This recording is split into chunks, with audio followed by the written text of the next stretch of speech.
E a aula de hoje eu quero trazer uma didática para você entender sobre imposto de renda sobre renda variável. Vem comigo! Imposto de renda sobre renda variável. Quais são os ativos que nós estamos falando? Nós estamos falando de ações, nós estamos falando de ETFs e nós estamos falando de FIIs, fundos imobiliários. No caso das ações, quando você em operações de swing trade, que são compra e venda em datas diferentes, você tem um benefício fiscal, uma isenção em até R$20 mil em vendas dentro do mesmo mês. Se você tiver até R$20 mil de vendas numa operação de lucro, por exemplo, você não paga o imposto de renda sobre renda variável nas vendas das ações. Você lucrou mais, mas está dentro dessa faixa, dentro do mesmo mês, você não paga nada. E se você tiver lucro acima, né?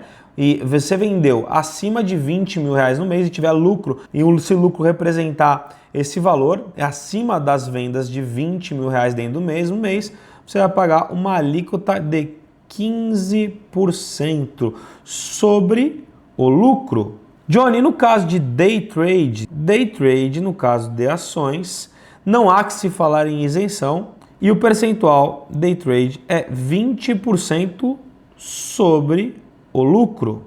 No caso de ETFs e FIIs, não há que se falar em isenção e o imposto incidente sobre o caso de ETFs e FIIs, ETFs em swing trade, 15% sobre o lucro e day trade 20% sobre o lucro. E no caso do FIIs, tanto swing trade quanto day trade, que não há isenção, ressaltando, nós falaremos em 20% sobre o lucro. São diversas características dependendo do ativo que você vai investir. Portanto, é importante que você controle mês a mês os seus ativos, a compra e venda dos seus ativos. Se você tiver lucro, ou seja, o resultado foi positivo, pode ser que você tenha que pagar ou não, como é o caso que existe uma hipótese de isenção das ações quando você vende em operações de swing trade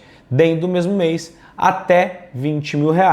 E se você tiver prejuízo, você também precisa controlar isso. Com lucro, você é obrigado a pagar esse lucro até o último dia do mês subsequente, o último dia útil do mês subsequente à data da venda daquele ativo.